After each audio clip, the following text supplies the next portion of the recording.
Good evening student. आज अपन एक और मोस्ट टॉपिक पे बात करेंगे जो है संपत्ति एसेट्स।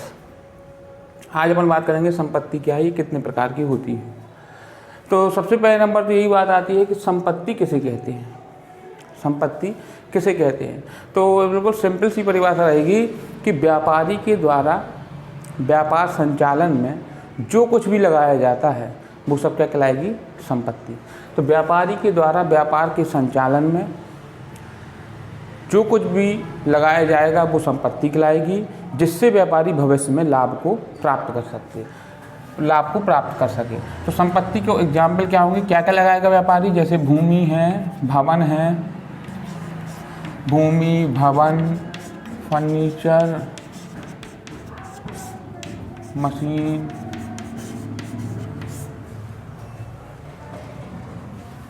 औजार आदि। मतलब जितने भी ऐसी संपत्तियां जो व्यापारी के द्वारा व्यापार संचालन के लिए लगाई जाती हैं वो समस्त चीज़ें किस में आएंगी, संपत्ति में। ठीक, अब देखेंगे नेक्स्ट कि संपत्ति के प्रकार कितने हैं। तो संपत्ति दो प्रकार की होगी। पहली होगी चालू संपत्ति,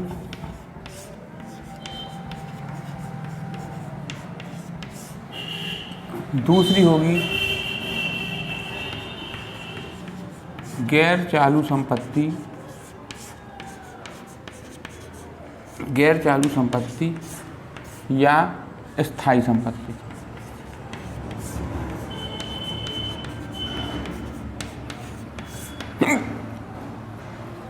तो संपत्ति के प्रकार कितने रहेंगे, दो। एक होगी चालू संपत्ति, एक होगी गैर चालू संपत्ति या स्थायी संपत्ति। तो सबसे पहले बात करेंगे गैर चालू संपत्ति या स्थायी संपत्ति की।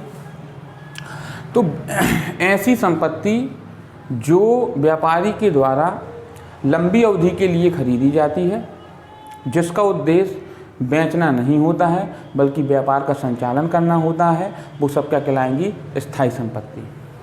स्थायी संपत्ति, तो स्थायी संपत्ति क्या रहेगी या गैर चालू संपत्ति, ऐसी संपत्ति जो लंबी अवधि के लिए क्रय की जाती है, जिसका उद्देश्य विक्रय करना नहीं होता है, उन संपत्तियों को बेचा नहीं जाता है बल्कि वो संपत्तियां लंबी अवधि के लिए व्यापार संचालन के लिए लगाई जाती हैं, वो सब क्या कहलाएंगी, स्थायी संपत्ति। स्थायी संपत्ति क्या होंगी, जो ये एग्जाम्पल है संपत्तियों के भूमि, भवन, फर्नीचर, प्लांट, मशीन आदि। अब भूमि है तो वो लंबे समय के लिए ली जाएगी। अब उसमें अपन एक फैक्ट्री बनाएंगे तो वो भी लंबे समय के लिए लेंगे। उसमें फर्नीचर बनाएंगे, उसमें मशीनें लाएंगे, उसमें औजार लाएंगे, तो ये सब क्या है, ये लंबे समय के लिए है। तो वो संपत्तियां जो लंबी अवधि के लिए खरीदी जाती हैं, जिनको बेचा नहीं जाता है बल्कि व्यापार का संचालन किया जाता है, व्यापार से में उत्पादन किया जाता है, वो सब क्या कहलाएंगी, स्थायी संपत्तियाँ। स्थायी संपत्तियों के एग्जाम्पल क्या होंगे, भूमि, भवन, फर्नीचर, मशीनें, प्लांट, स्टॉक आदि। अब स्थायी संपत्ति भी दो प्रकार की है। एक है मूर्त संपत्ति और दूसरी है अमूर्त संपत्ति।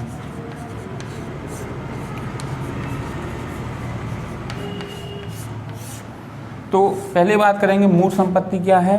तो मूर्त संपत्ति है ऐसी संपत्ति जो हमें दिखाई दे, जिसे हम स्पर्श कर सकें, जिसे हम छू सकें, जिसे हम देख सकें, वो सब क्या कहलाएगी, संपत्तियाँ, मूर्त संपत्ति। ऐसी संपत्ति जो दिखाई दे, जिन्हें स्पर्श किया जा सकता है, जिन्हें देख सकते हैं, जिन्हें छू सकते हैं, वो सब कैसी संपत्ति कहलाएंगी, स्थायी मूर्त संपत्ति। मूर्त संपत्ति के एग्जाम्पल क्या रहेंगे। अब कौन सी संपत्ति है जो हमें दिखाई देती है। तो जैसे हमारी फर्नीचर बना वो हमें दिखेगा, बिल्डिंग है हमारी, फैक्ट्री बिल्डिंग है या हमारी दुकान की बिल्डिंग है, वो हमें दिखाई देगी। मशीनें हम लाएंगे वो उसको हम देख सकते हैं। तो ऐसी संपत्तियां जो हमें दिखाई दें वो सब क्या कहलाएंगी, मूर्त संपत्ति।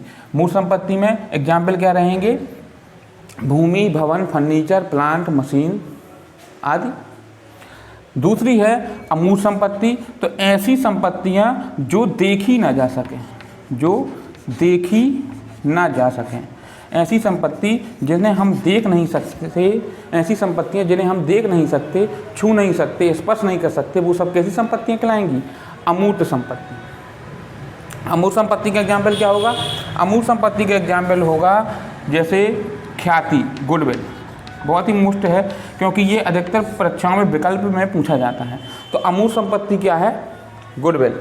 और मूर्त संपत्ति क्या है? भूमि, भवन, फर्नीचर, प्लांट, मशीन आदि। अब नेक्स्ट बात करते हैं चालू संपत्ति की। तो चालू संपत्तियाँ क्या होंगी? ऐसी संपत्ति जिन्हें 1 वर्ष के अंदर रोकड़ में परिवर्तित किया जा सकता है। ऐसी संपत्तियां जिन्हें 1 वर्ष के अंदर रोकड़ में परिवर्तित किया जा सकता है। इन संपत्तियों के मूल्य में मूल्य में निरंतर परिवर्तन होता रहता है। ये सब क्या कहलाएंगी? चालू संपत्ति। 1 वर्ष में रोकड़ में परिवर्तित कैसे करेंगे? जैसे हमने अपनी फैक्ट्री में माल लाए, हमने उसको बनाया, उसकी बिक्री कर दी, तो बिक्री से जो पैसा आएगा तो क्या रोकड़ में परिवर्तित हो गया। तो ऐसी संपत्तियां जिन्हें 1 वर्ष के अंदर रोकड़ में परिवर्तित किया जा सकता है, इनके मूल्य में निरंतर कमी वृद्धि होती रहती है, वो संपत्तियां क्या कहलाएंगी? चालू संपत्ति।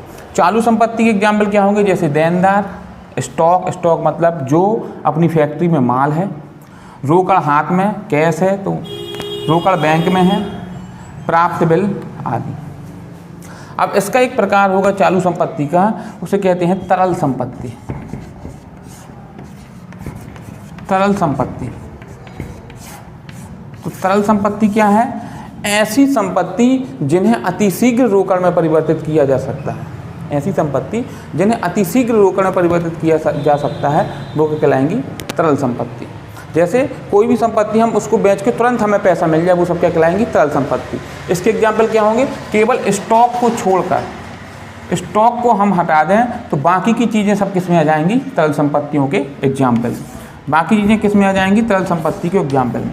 क्योंकि स्टॉक को तुरंत अपन रोकड़ में परिवर्तन नहीं कर सकते, क्योंकि स्टॉक अगर हमारे पास माल रखा है हमारी दुकान में तो हम क्या करेंगे? उसको धीरे धीरे बेचेंगे, फिर हमारे पास पैसा आएगा, तो उसमें 1 साल से ज़्यादा का समय भी लग सकता है। तो तरल संपत्तियाँ कैसी होंगी? ऐसी संपत्ति जिन्हें अतिशीघ्र रोकड़ में परिवर्तित करें।